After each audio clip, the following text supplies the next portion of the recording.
जो है कुछ नहीं बोलते पहले अध्याय में, अर्जुन ही बोलता रहता है, भगवान नहीं बोलते। 11:30 पे करेंगे सर।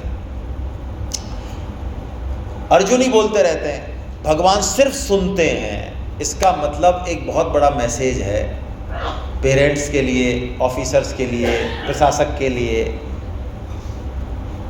कि जो भी आपके सामने है उसको ठीक से पहले सुनो, देखो, डायग्नोसिस करो। अर्जुन जो बोल रहा है भगवान उसका डायग्नोसिस कर रहे हैं कि इसकी विचारधारा क्या है, सोच क्या है, ये कहाँ से चल रहा है इसका सिस्टम, मुझे क्या करना पड़ेगा। बिना टेस्ट के, बिना डायग्नोसिस के डॉक्टर सही दवा नहीं दे सकता। हम लोग प्राय यहाँ चूक जाते हैं पेरेंटिंग में। पेरेंटिंग में हमारे पास रटे रटाए फार्मूले हैं, वही हम अप्लाई करना चाहते हैं बच्चों को, बीमारी चाहे कुछ भी हो। सामने वाले को भी हम ये कहते थे कि मेरे पास तो एक ही दवा है, मैंने तो कुछ नहीं सीखा, तू चाहे कुछ भी रोता रहे, मेरे पास तो यही है। ऐसा फार्मूला नहीं। दूसरा, सुनते कम है, बोलते ज़्यादा है। कृष्ण क्या कर रहे हैं? सुन ज़्यादा रहे हैं, एक शब्द नहीं बोले। और जब कृष्ण ने अर्जुन की सारी बातें सुनी तो कृष्ण को समझ में आ गया कि ये गीता का ज्ञान लेने की पोजीशन में नहीं है। इसके सामने भैंस के आगे बीन बजाना, इसको क्या गीता पढ़ाएंगे? ये तो प्रलाप कर रहा है, रो नहीं रहा है, प्रलाप कर रहा है, बुरी तरह से कप रहा है, गिर रहा है, बैठ गया, धनुष छोड़ दिया, गांड, इसको क्या गीता पढ़ाना है? तो गीता यही करती है भाई। गीता पहले निराई गुड़ाई करती है। जैसे अच्छा किसान बीज जब डालेगा, जब निराई गुड़ाई करेगा। तो 2 श्लोक बोलते हैं कृष्ण, ये निराई और गुड़ाई के श्लोक है। एक तरीके से ये शौक है, शौक, थप्पड़ है ये बढ़िया वाले, और ये हमारे लिए, अर्जुन के लिए नहीं है, हमारे लिए है। ये थप्पड़ पड़ना बहुत जरूरी है, इसके बिना हम चेत करने वाले। तो क्या कहते हैं भगवान अर्जुन से? कुछ नहीं कह रहे हैं, कोई उत्तर नहीं दे रहे हैं उनके प्रश्नों का, बस ये 2 श्लोक बोले। आइए, कुतस्त्वाकशमलमिदं विस्मे समुपस्थितम् अनार्यजुष्टम स्वर्गमकीर्तिकरमर्जुना क्लैब्यं मा स्मगम पार्थ नैतत्त्वय्युपपद्यते क्षुद्रं हृदय दौर्बल्यं त्यक्तोत्तिष्ठ परन्तपा। भगवान ने अर्जुन को कहा कि अर्जुन, तुम जो कर रहे हो है ना, वो किसी को भी शोभा नहीं देता है, किसी को भी। तुम्हें कुछ नहीं मिलेगा। ये जो रणछोड़ दास तुम बन रहे हो, कर्तव्य का पालन नहीं कर रहे हो, इससे कुछ नहीं मिलेगा। ना स्वर्ग मिलेगा, ना समाज में कीर्ति मिलेगी, कुछ नहीं मिलेगा। और तुम, ये दूसरा वाला शौक थोड़ा ज़्यादा हैवी है। भगवान ने अर्जुन को क्लीव कह दिया, क्लीव, क्लैप्यम, ओहो, नपुंसक, कायर। अर्जुन के जीवन में सबसे बड़ी यदि गाली है तो वो ये है। और अर्जुन ने, महाभारत आप पढ़ें तो अर्जुन ने ये प्रतिज्ञा कर रखी है कि कोई उनको या उनके गांडीव को यदि नपुंसक या कायर कह दे, क्लीव कह दे, तो वो जिंदा नहीं रह सकेगा। यानी भगवान ने देख लिया अर्जुन को कितना, कैसा रोग है, कितना गहरा। वहीं पे भगवान ने चोटी भरी है एक तरीके से। कई बार होता है ना बिलबिला, वो आपने कभी एक्यूप्रेशर कराया हो तो एक्यूप्रेशर वाले पता लगा लेते हैं दबाने से, जो हमारा पोर्शन खराब है वहाँ पे यदि दबाएंगे इसमें तो उतना ही ज़्यादा वहाँ पे पेन होगा, बुरी तरह से करंट लगेगा, बस। तो वो वही दबाते हैं धीरे धीरे। भगवान ने वही नस दबाई है अर्जुन की, एकदम बिलबिला गया अर्जुन। अर्जुन कह रहा है कि मैं और कायर। अर्जुन वो चीज है जिसने जीवन में कभी भी एक भी युद्ध नहीं हारा, नेवर। कायर की तो बात ही अलग है। कायर तो अर्जुन है ही नहीं, बल्कि अर्जुन का इतना नाम है कि अर्जुन का नाम सुन के जब गांडीव पे प्रत्यंचा चढ़ाता है अर्जुन और गांडीव खींचता है ना, महाभारत में लिखा हुआ है, उसकी धड़धड़ाहट से, उसकी गड़गड़ाहट से आधी सेना भाग जाती है। ये है अर्जुन, मजाक नहीं है। अर्जुन सेंटर है इस पूरे युद्ध का। उस अर्जुन को भगवान क्या कह रहे हैं?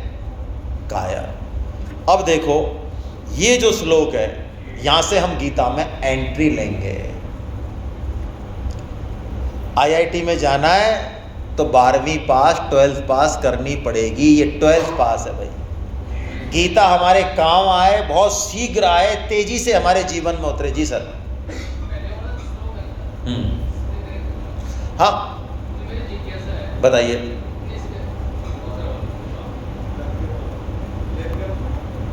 ये वाला हाँ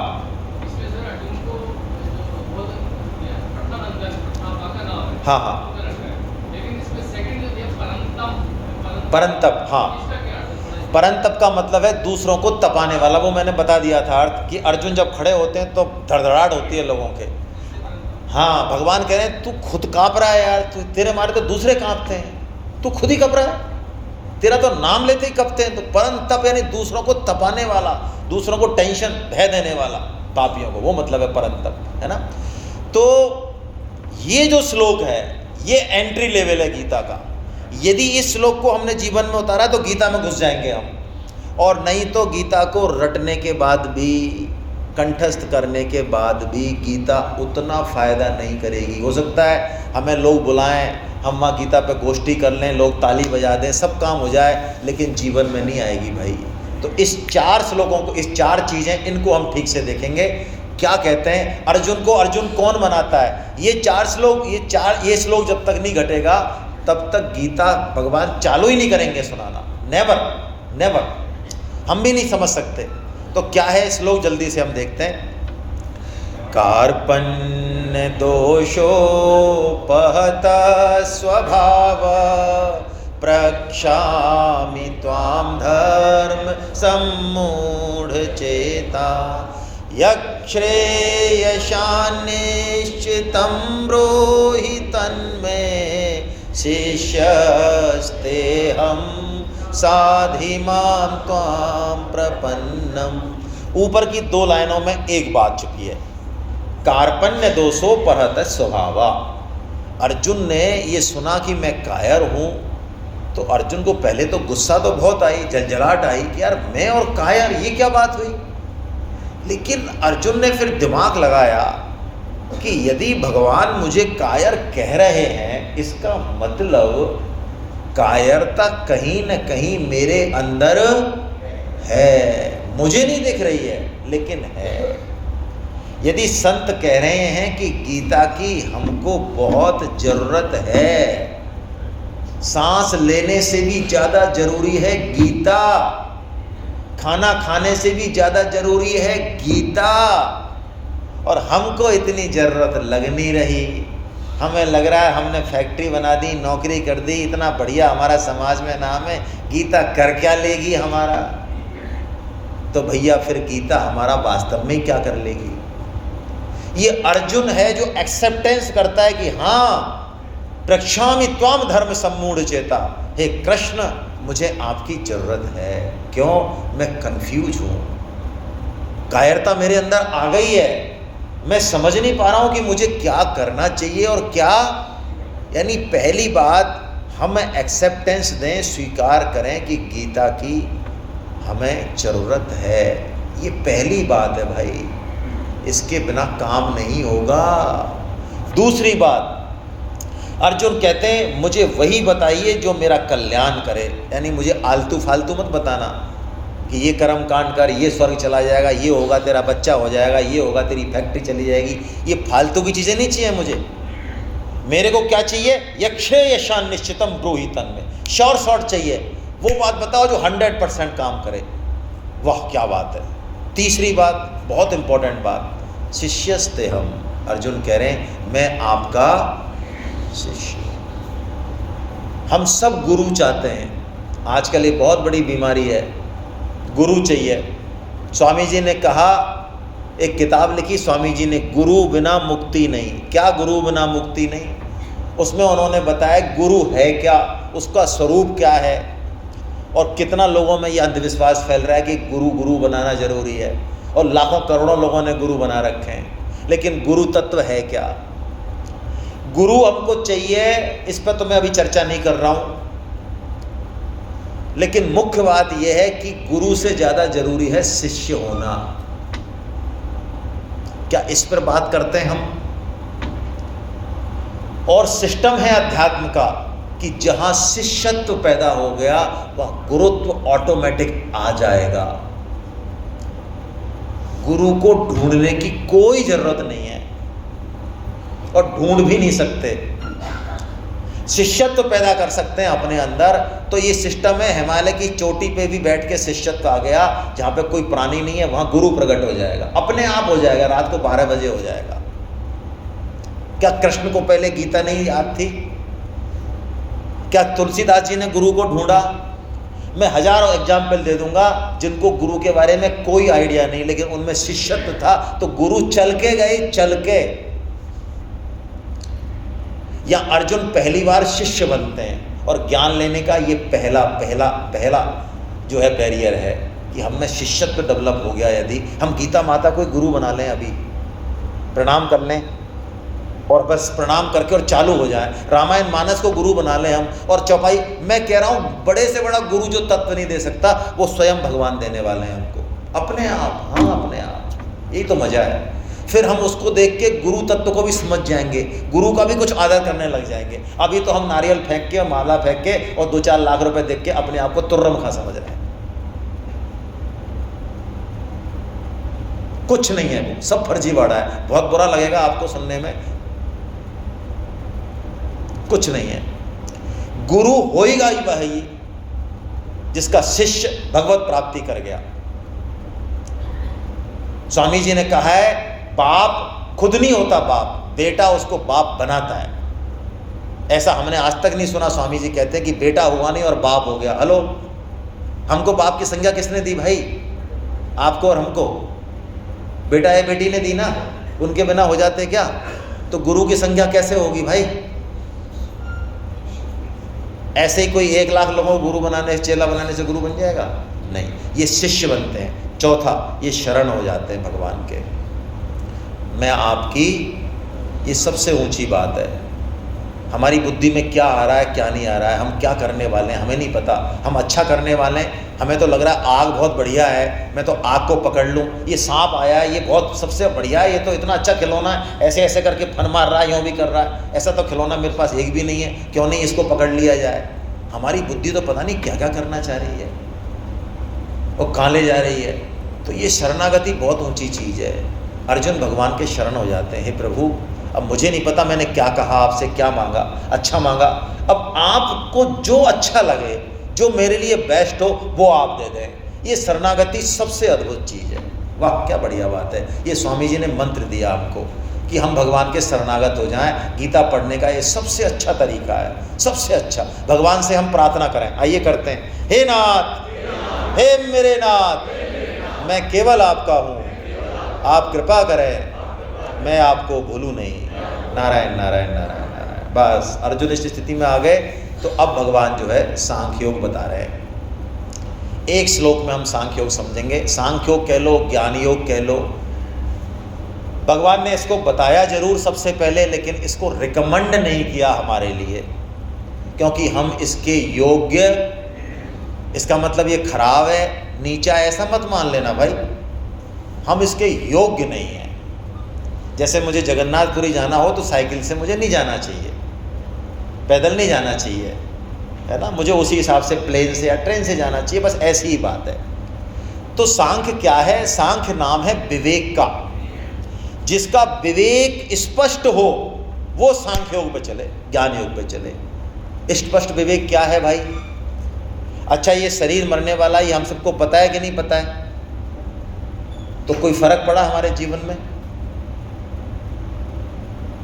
तो ये समझना हुआ, विवेक का जागृत होना नहीं हुआ। सिद्धार्थ, राजकुमार सिद्धार्थ, गौतम बुद्ध जो बने, विवेक उसे कहते हैं। जिनकी पत्नी यशोधरा विश्व सुंदरी, जिनका सुंदर इतना बच्चा, उसके बाद जब वो एक दिन निकलते हैं और बुढ़ापा देखते हैं तो पूछते हैं अपने सारथी से, क्या है ये?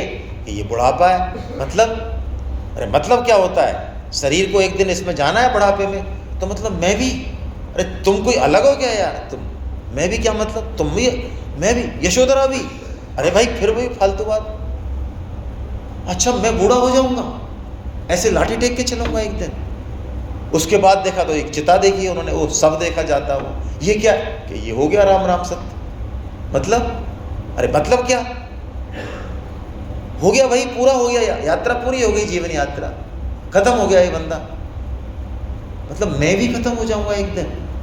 अरे फिर वही बात, आप कोई अलग हो गया, जो पैदा हुआ है वो खत्म होगा।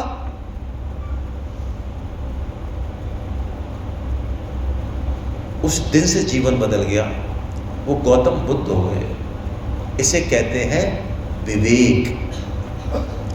दूसरे को ठोकर लगे तो संभल मैं जाऊं, इसे कहते हैं विवेक। आज मेरे घर में, मेरे शरीर में, मेरे साथ कितनी चीज़ें घटा दें भगवान, मैं थोड़ी देर तो आए मैं करता हूँ, रोता हूँ और कहता हूँ कुछ नहीं रखा है संसार में, कुछ नहीं रखा है, सब बेकार है, और फिर बाहर आके कुछ दिनों बाद 2 दूनी 4 और 4 दूनी 8। ये विवेक नहीं है। जिसमें विवेक हो उसके लिए सांख्य योग है। सांख्य योग का मूल सूत्र, हम शरीर नहीं हैं, हम शरीर को जानने, हम शरीर नहीं है। यही भगवान ने अर्जुन को पहला सूत्र दिया है सांख्य योग के रूप में। ऐसो चानन्वसोचस्त्वं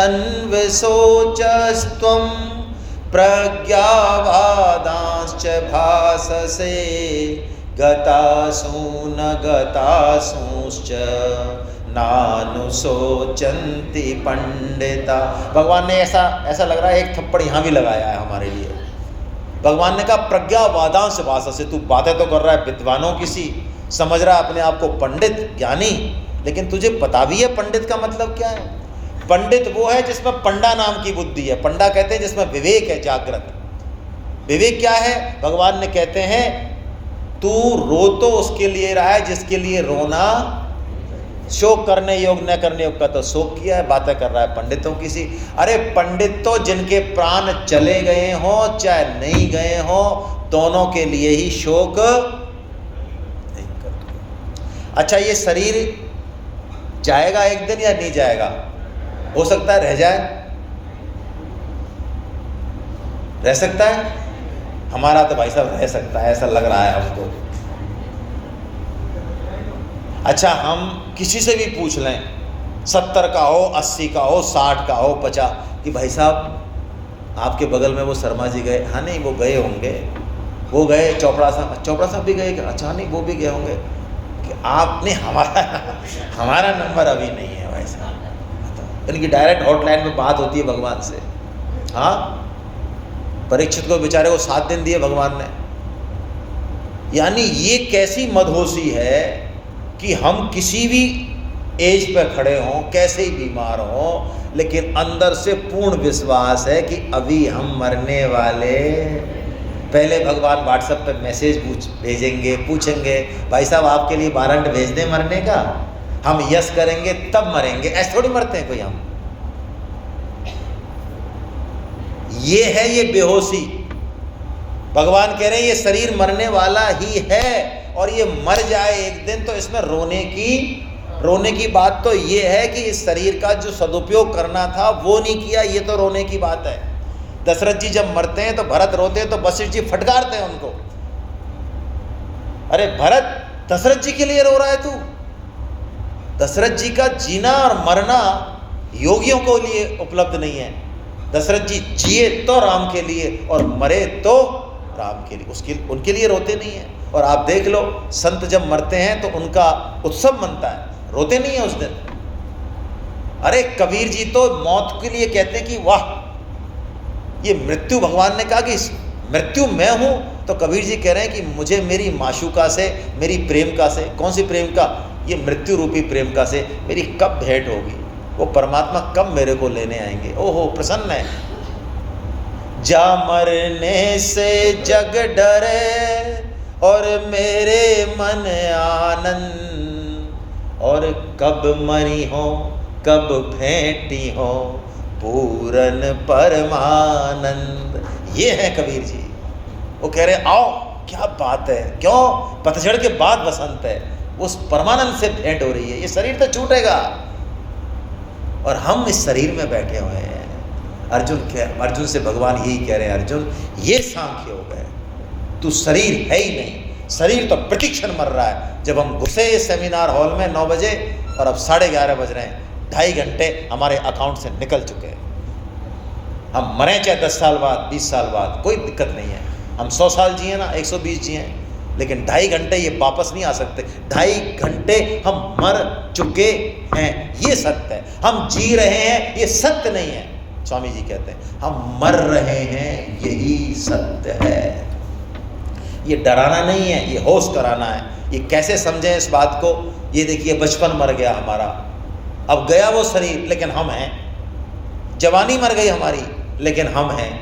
ऐसे ये शरीर मरने के बाद भी हम हैं, रहते हैं, दूसरा शरीर मिल जाता है। कैसे समझें इस बात को? अंतिम श्लोक आज का, स्वामी जी ने एक सूत्र दिया, भगवान ने, हम शरीर नहीं है, हम शरीर को जानने वाले हैं। शरीर के जन्मने से हमारा जन्म नहीं होता, शरीर के मरने से हम मरते नहीं, शरीर के सुंदर होने से हम सुंदर नहीं हैं, शरीर के बुद्धिमान होने से हम बुद्धिमान नहीं हैं, शरीर के कमज़ोर होने से हम कमज़ोर नहीं हैं, शरीर के बलिष्ठ होने से हम बलिष्ठ नहीं हैं। ये जो सारी उपाधियाँ हैं शरीर की हैं, जिनके ऊपर हम नाच रहे हैं यहाँ पे, आत्मा इनसे सर्वथा अलग है। वो अपने आप में सुंदर है, ऐश्वर्यवान है। कैसे समझें इस बात को? तो भगवान ने एक सूत्र दिया, तितिक्षा। बुढ़ापे की लाठी, जैसे बुढ़ापे की लाठी होती है ना, लाठी ले जाओ उसकी बूढ़े की तो वो उसकी हालत खराब हो जाए, ऐसे साधक की लाठी है तितिक्षा। तितिक्षा, तितिक्षा क्या है? तितिक्षा एक मंत्र है भाई। स्वामी जी कहते हैं जीवन में जो कुछ आ रहा है ये जा रहा है, आ नहीं रहा है। सुख आ रहा है, जा रहा है, चला जाएगा। दुख आ रहा है, उसके पीछे देख, देख उस दुख को देख। दुख आ रहा है, देख इसके पीछे सुख आ रहा है, सुख आ रहा है, उसको देख। मान आ रहा है, देख देख अपमान आ रहा है, इसके पीछे देख। ये मान, अपमान, सुख, दुख, ये सब चल रहे हैं, एक के पीछे एक चल रहे हैं। अर्जुन, तू इनसे प्रभावित मत हो, इसमें धैर्य बनाए रख। सुख में भी धैर्य, मान में भी, अब सब में धैर्य बनाए रख। देख तो सही, इसके बाहर की चीज़ देख, इन दोनों से ऊपर की देख। देख ये हेड और टेल पे मत जा, इसके राउंड में जा जरा। वाह क्या बात है। ये तितिक्षा को धारण कर ले, सुख को भी पचा जा और दुख को भी पचा जा, मान को भी पचा जा और अपमान को भी पचा जा। क्यों? ये टिकने वाले नहीं है, कोई भी परिस्थिति टिकेगी नहीं। दुख हम लाख चाहें ना आए, हम बुलाते भी नहीं हैं, लेकिन हमारे जीवन में आ जाता है। सुखमेंद्रियम दैत्याम, सुखमेंद्रियम दैत्याम, ऐसे ही दुखम अयत्नता। प्रहलाद जी उपदेश दे रहे हैं साथी बालकों को, भागवत में बहुत सुंदर प्रकरण है। प्रहलाद जी बता रहे हैं, अरे भाइयों, दोस्तों, जैसे सुख जीवन में आता है, ऐसे दुख और सुख ये दोनों ही जीवन में अपने आप आते हैं। इसलिए हमको धैर्य धारण करना चाहिए। इससे हमारी विवेक शक्ति, विचार शक्ति जागृत होगी, हम जगेंगे। आज से ही हम इस बात को जीवन में शुरू करें, तब हमें सांख्य योग के थोड़ा सा योग्य बनाएगी, इसको समझने की ताकत देगी। हरे कृष्णा।